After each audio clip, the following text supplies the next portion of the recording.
Un LLM mystérieux qui a fait jaser la toile au cours de cette semaine, qui a alimenté les discussions dans énormément de communautés IA. Je parle du GPT-2 chatbot. Si vous êtes un féru d'actualité, vous n'avez sans doute pas vu passer inaperçu donc cette news selon laquelle voilà, il y a un fameux GPT-2 qui surpasserait le GPT-4. On va en parler dans cette vidéo. En plus de ça, on va parler de d'autres faits marquants qui ont marqué donc la sphère IA au cours de cette semaine. On est en mode actu IA, tu l'as compris. Let's go. Salut chers amis, bienvenue sur la chaîne Dozy IA. Moi je m'appelle Mr. Hopi pour vous servir. Aujourd'hui on parle actu IA et trêve de barodage. On va rentrer dans le vif du sujet. On va déjà commencer l'actu du jour donc par cette fameuse news et qui a fait jaser un peu la toile, qui a alimenté quand même les débats dans énormément de communautés IA. Je vais vous parler donc du GPT-2 chatbot. C'était franchement une dinguerie absolue. Très tôt dans la semaine sur chat.lm6.org, voilà cette plateforme que je vous avais déjà présentée plusieurs fois sur la chaîne où vous pouvez aller tester pas mal de modèles de langage, surtout les nouveaux modèles de langage qui viennent de sortir. Vous pouvez aller les tester, voter pour ces modèles de langage et il y a un classement sur cette plateforme des modèles de langage qui est fait. En début de semaine, il y a un modèle de langage mystérieux, le GPT-2 chatbot, qui est apparu donc sur cette plateforme. Au début, quand j'ai vu donc le GPT-2 chatbot sur la plateforme, je me suis dit que c'est certainement donc le GPT-2 de OpenAI, le fameux GPT-2 de OpenAI.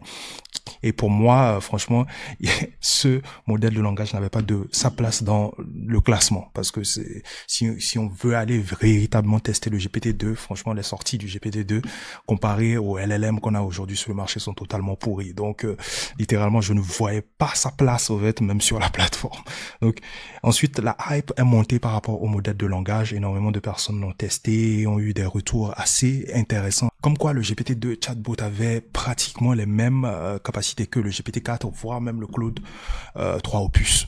Ça, c'était dingue. Donc, je suis allé tout simplement tester. Je ne pourrais pas le tester aujourd'hui avec vous parce que tout simplement, le GPT-2 a été supprimé de la plateforme très tôt en début de semaine, lorsque la hype était montée tout autour donc du modèle de langage. Donc LM6 s'est vu donc suspendre, je ne sais pas si c'est temporairement donc le modèle de langage de la plateforme, mais en tout cas lorsque je l'ai testé, franchement les sorties c'était des sorties de qualité. Franchement c'était des sorties qui étaient du level vraiment du GPT-4. Je l'ai testé personnellement, j'ai fait pas mal de tests de logique qu'il a passé littéralement haut les mains. Donc c'est pas du level du GPT-2 classique comme je l'aurais.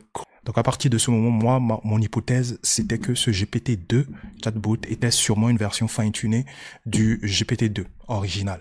Donc voilà, une version fine-tunée sur la base des données générées par le GPT-4, ce qui serait potentiellement à l'origine de ces sorties de qualité qu'on a au niveau du GPT-2. Mais il y a un article très intéressant que j'ai découvert qui analyse, qui synthétise à peu près les différentes spéculations qu'il y a autour donc de ce LLM. Entre autres, déjà, la paternité, à qui attribuer la paternité de ce LLM en question.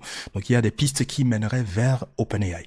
Donc là, par exemple, vous avez donc voilà une piste sur le tokenizer qu'on peut trouver donc dans ce LLM, le GPT-2 chatbot, le TikToken, qui est le tokenizer de OpenAI. Donc, ça nous met sur la piste de OpenAI, que ce serait potentiellement un projet de OpenAI. En plus de cela, quand on cherche aussi au niveau du provider des informations liées au contact qui pourraient être potentiellement liées donc à ce LLM, on trouve des informations assez détaillées sur OpenAI. Bref, il y a pas mal d'informations qui mènent quand même donc sur la voie de OpenAI. OpenAI pourrait potentiellement être derrière donc ce LLM, ce projet, et ça pourrait être peut-être, selon certaines spéculations, une version du GPT-5 ou une version du GPT-4.5 qu'ils sont en train de tester tout simplement. En plus de cela, il y a une hypothèse qui, pour moi, est plausible, c'est que potentiellement le GPT-2 chatbot serait un projet de LM6 et serait doté d'une architecture MOE, Mixture of Experts, et agirait comme un routeur pour les modèles présents sur la plateforme en quelque sorte. Vous savez que LM6 c'est un gros catalogue de modèles de langage présents sur la plateforme et le but c'est de faire tout simplement des classements. Donc ils ont pas mal de données assez détaillées sur ces modèles de langage, surtout dans quelle tâche chaque modèle de langage performe le mieux. En mettant en place ce GPT de chatbot, ce LLM en quelque sorte, ils veulent créer une sorte de routeur qui va recueillir d'abord votre demande, votre prompt en quelque sorte, et va analyser maintenant sur les data qu'il a en interne le modèle de langage qui peut mieux performer sur votre demande. Ce qui justifierait améliorerait en quelque sorte la qualité des sorties de ce modèle de langage là. Et ça et moi je vais plus dans ce sens-là. Je vais plus dans ce sens-là parce que de un, on n'a réellement pas de document officiel sur ce LLM. Le GPT de chatbot, on n'a pas de document officiel par rapport donc à ce modèle. Il n'y a pas d'API et la seule plateforme sur laquelle on peut trouver ce LLM, c'est LM6. Donc, il n'y a que la team LM6 pour nous répondre véritablement sur les origines de ce LLM, de qui provient réellement ce LLM en question. Donc, c'est mon avis. Dites-moi ce que vous pensez donc de ce chatbot en commentaire et quelles étaient donc vos spéculations par rapport donc à la présence de ce GPT chatbot qui malheureusement n'est plus disponible sur la plateforme. On ne pourra pas la tester. Donc, on va parler de Gemini. Google qui a lancé Gemini, un Gemini adapté à la médecine. Qui s'appelle MedGemini. Ce sera donc un modèle de langage qui va donc permettre la création d'assistants spécialisés dans la médecine. Donc c'est un modèle qui va être connecté à Internet pour mettre à jour quand même cette donnée parce que là on parle quand même d'un domaine assez sensible. Donc on peut pas se permettre de les entraîner sur des données limitées dans le temps. Donc il va falloir quand même connecter donc ce modèle de langage à Internet. Donc c'est un modèle de langage qui va effectuer ses recherches sur Internet et vous donner des informations qui sont mises à jour. Donc je vous fournirai quand même la documentation vers le modèle, ce modèle de langage en commentaire. En tout cas, il faut dire que Google n'est pas à son premier essai en termes de création d'annonces de LLM liées, adaptées à la médecine. Bien évidemment, c'est un domaine qui leur tient bien évidemment à cœur. Donc, il y avait MedPalm 2 qui avait été aussi lancé entre-temps, qui était aussi un modèle LLM spécialisé dans le domaine de la médecine. On va aussi parler d'Amazon. Amazon qui a lancé Amazon Q. Voilà, c'est pas le projet Q Starts de OpenAI, bien évidemment. C'est donc, voilà, tout simplement donc un assistant IA qui va véritablement aider les employés et les entreprises à très rapidement avancer sur leurs différents projets de code en quelque sorte. Donc le but ici, donc, c'est de pouvoir créer très rapidement des applications. C'est un assistant qui va vous permettre de créer très rapidement des applications. Les développeurs pourront l'utiliser. Les entreprises aussi pourront l'utiliser. J'ai pas encore eu le privilège de la tester avant la vidéo. Je compte la tester juste après. Peut-être vous faire des feedbacks par rapport à cela. Donc, comme vous le voyez ici, le but, c'est juste de créer des applications IA génératives grâce donc à Amazon Q. On peut le catégoriser comme une sorte de vin qui va vous aider tout simplement à créer votre app tout simplement. On va aller aussi du côté de GitHub. GitHub qui a lancé Copilot Workspace. Voilà, Copilot Workspace, voilà, qui va tout simplement aider les développeurs à avancer très rapidement sur leur projet. Donc c'est un concurrent en quelque sorte de Devin que je vous avais déjà présenté, qui est ce fameux assistant ingénieur logiciel, le tout premier assistant IA ingénieur logiciel. Et GitHub va dans ce sens en mettant en place le GitHub Copilot Workspace. À quoi va véritablement servir le GitHub Copilot Workspace? Le GitHub Copilot Workspace va être votre assistant tout simplement pour démarrer un projet. Aujourd'hui, quand on parle de développement d'applications, quand on parle de code aujourd'hui, on ne peut pas dire qu'on ne connaît pas GitHub. GitHub, c'est un acteur fort quand même dans ce domaine-là. Et GitHub, c'est quand même une grosse base de code, de projets, etc. Donc, ils ont toutes les datas, toutes les ressources nécessaires pour créer donc un assistant de ce genre qui va vous permettre donc de définir déjà la base de votre projet, le template de votre projet. Tout simplement, ce que vous avez à faire avec GitHub Copilot, c'est juste de décrire les objectifs de votre projet, où vous voulez aller, qu'est-ce que vous voulez faire dans ce projet en quelque sorte, les objectifs de votre projet et voilà, potentiellement quel langage vous voulez utiliser, etc. Et GitHub Copilot Workspace va vous générer une sorte de template qui va servir de base pour votre projet en quelque sorte. C'est votre assistant quoi, tu vois. C'est votre assistant dans votre projet de code en quelque sorte. Ça va beaucoup plus loin. C'est ça la différence entre le GitHub Copilot, le plugin en quelque sorte qui vous assiste juste dans votre code, dans un code, dans une partie de votre projet. Mais là, le GitHub Copilot Workspace va un peu plus loin. Il vous assiste dans le projet tout entier.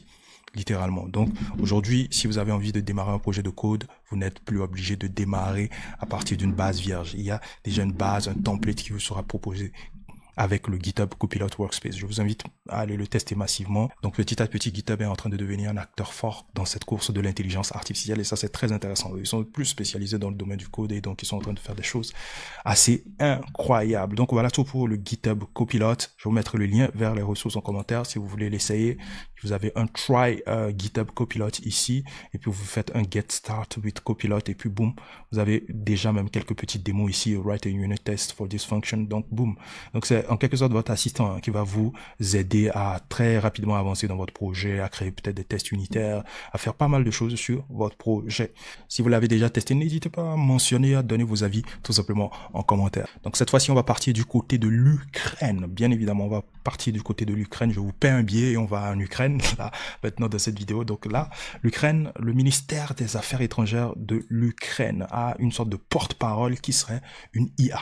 Donc, l'IA s'appellerait Victoria, qui fera des déclarations officielles au nom, donc, du ministère des Affaires étrangères. C'est leur porte-parole, en quelque sorte, leur porte-parole serait donc une IA. Donc, voilà, le ministère a déclaré qu'il utiliserait pour la première fois dans l'histoire une porte-parole numérique pour lire ces déclarations qui seront toujours écrites par des humains. Donc là, par contre, les déclarations seront écrites par des humains, mais elles seront lues par une intelligence artificielle derrière. Qu'en pensez-vous? Dites-moi ce que vous en pensez en commentaire, hein, de toutes les façons. Donc je vais vous montrer une démo quand même de ce qu'elle est capable de faire. Donc voilà la fameuse porte-parole du ministère des Affaires étrangères. Dear members of the media and the public, I welcome you. My name is Victoria Shi. I have been created by the Ministry of Foreign Affairs of Ukraine using artificial intelligence to provide you with timely and high-quality information on consular affairs. I am a digital person. That means that the text you hear was not read by a real person. It was generated by artificial intelligence. I will carry out a number of tasks. First and foremost, I will inform the public, providing timely and verified information from Ukraine's consular service. En tout cas, de ce que je vois, ça ressemble à peu près à un avatar qu'on peut générer sur HeyGen par exemple. Donc mouvement des mains, voilà, visage, ça a l'air réaliste quand même. La voix derrière, on sent quand même une bribe, voilà, d'intelligence artificielle. C'est pas si réaliste que ça, mais c'est pas mal déjà. C'est pas mal déjà. Côté émotif, je sens pas trop de l'émotion dans sa voix. En même temps, elle a dit que c'était une intelligence artificielle. Peut-être que c'est fait sciemment pour dire à la population que voilà, c'est une intelligence artificielle. Donc, il voulait peut-être une voix qui soit entre le réel et entre le fait qu'on sache que ce soit aussi une intelligence artificielle. Un juste milieu, quoi, tu vois. Donc, pas une voix ultra réaliste non plus qui pourrait peut-être confondre peut-être la population. Donc, voilà.